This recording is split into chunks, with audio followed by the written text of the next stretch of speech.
paano mapasama?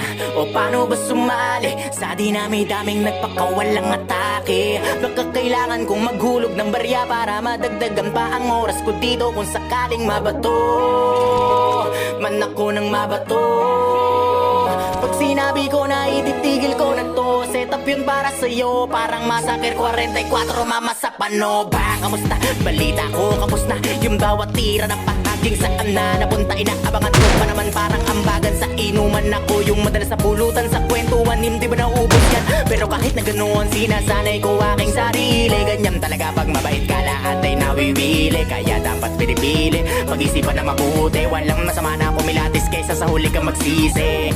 Naranasan ko na rin yan, yung tipong walang pagkakataon na mapakinggan at dumating sa puntong wala na ring malapitan. Sarili ko na lang ang nagsilbi ko na sandigan.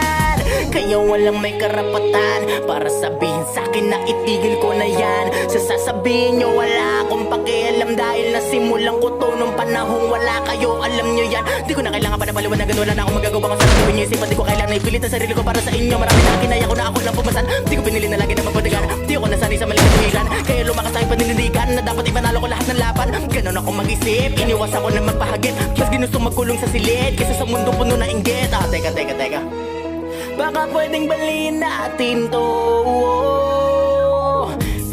Ganto ang korte ko, kahit saan mo ko dalhin, laging may bala to.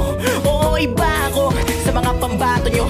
Di ako nagyayabang, kaya kong patunayan kung hanggang saan ang kaya kong gawin. Malabong paningin, pero malinaw ang hangaring naisabutin. Mithiin ng pangko para aking liparin, hanggang sa masagot yung katanungan na paano mapasama o paano ba sumali sa dinami-daming nagpakawalang atake. Baka kailangan